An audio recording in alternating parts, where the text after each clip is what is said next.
का क्लास में स्वागत है। कल हमने कक्षा 12 के चैप्टर नंबर 1 जयशंकर प्रसाद द्वारा रचित देवसेना गीत को पढ़ा,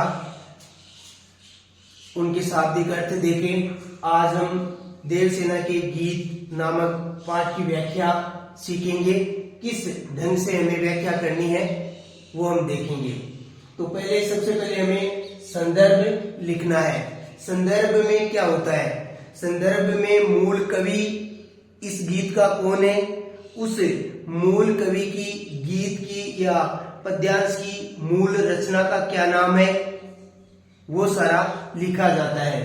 तो यहाँ हम देखते हैं जयशंकर प्रसाद द्वारा रचित स्कंदगुप्त नाटक से ये गीत लिया गया है।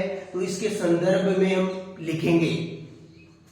प्रस्तुत पद्यांश हमारी पाठ्य पुस्तक अंतरा भाग 2 के देवसेना का गीत शीर्षक पाठ से लिया गया है, जो कि मूलतः छायावादी कवि जयशंकर प्रसाद द्वारा रचित स्कंदगुप्त नाटक से उद्धृत किया गया है। मूल बात आ गई। सबसे पहले मूल बात को लिखेंगे कि प्रस्तुत पद्यांश है वो अपने कौन सी किताब के शीर्षक से लिया गया है।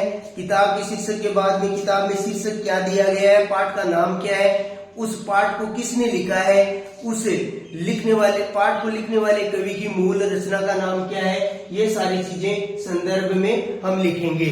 इसके बाद आता है प्रसंग। तो प्रसंग में ये होता है कि वह कहानी कहाँ से चल रही है और किसके बारे में कहा जा रहा है, ये प्रसंग में लिखा जाता है। तो प्रसंग में हम लिखेंगे उपरोक्त पद्यांश में देवसेना जीवन के उत्तरार्ध में स्कंदगुप्त के प्रेम को अस्वीकार कर देती है।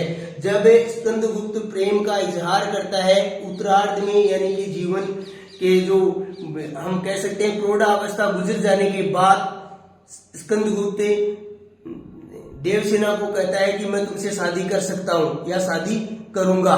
तो उस समय जीवन का उत्तरार्ध होता है और उस उत्तरार्ध में स्कंदगुप्त के प्रेम को देवसेना मना कर देती है, अस्वीकार कर देती है कि नहीं भाई, अब समय बीत गया, अब मैं शादी नहीं करूंगी। तो प्रेम के अस्वीकरण के बाद देवसेना के हृदय में जो उत्पन्न भाव है, उन भावों को इन पंक्तियों के माध्यम में कहा है। देवसेना कहती है कि इसके आगे हम व्याख्या में हम देखेंगे कि वसंत सेना है वो निराश हो जाती है, उस स्कंदगुप्त को मना तो कर देती है कि मैं अब आपके प्रेम को स्वीकार नहीं करती, परंतु वो अपने हृदय से निराश हो जाती है कि मैंने किस प्रकार स्कंदगुप्त को जीवन से अब तक प्रेम किया था और उस अब तक करने वाले प्रेम को मैंने लुटा दिया, अर्थात मैं निराशा के साथ तृप्त हो गई।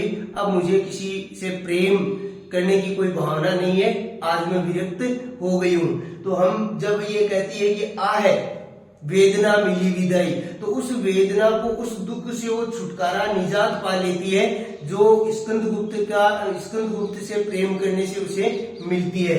तो व्याख्या में हम लिखेंगे, ऐसा पर प्रेम के दर्द को व्यक्त करती हुई देवसेना कहती है कि जीवन के संध्या काल में मेरी जो स्कंदगुप्त से प्रेम करने की आशा थी, आकांक्षा थी या इच्छा थी, उस या भावी सुख की जो इच्छाएं थी वो सारी अब समाप्त हो चुकी हैं। जब मैंने स्कंदगुप्त को मना कर दिया, प्रेम को अस्वीकार कर दिया, तो जो मेरे अंदर इच्छा थी वो सारी की सारी मर चुकी है। तब मैं वेदना पूर्ण हृदय से इनसे विदाई लेती हूँ, अर्थात मेरा जो ये प्रेम था उस प्रेम से मैं अब विदाई ले रही हूँ। जीवन के संध्या काल में अब मैं किसी से कोई प्रेम नहीं करती हूँ, मैं विरक्त हो चुकी हूँ। मैंने स्कंदगुप्त को अपना समझकर प्रेम किया, स्वयं का समझ करके, अपना नायक समझ करके उसने प्रेम किया था, परंतु स्कंदगुप्त ने समय रहते देवसेना के प्रेम को स्वीकार नहीं किया था।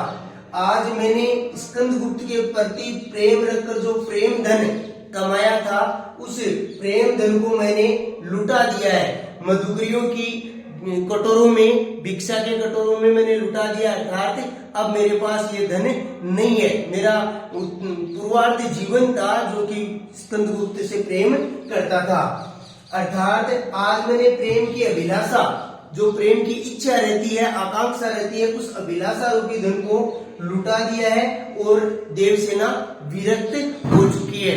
ये इस पद्यांश की पहली जो पंक्तियां हैं 3, उन पंक्तियों की व्याख्या है। इसी प्रकार हम प्रत्येक पद्य की व्याख्या करेंगे। प्रसंग संदर्भ यही रहेगा और व्याख्या सबकी अलग अलग है। तो संदर्भ और प्रसंग का हम ध्यान रखेंगे। प्रसंग बदलेगा, जो पद्य बदलेगा, संदर्भ यही रहेगा।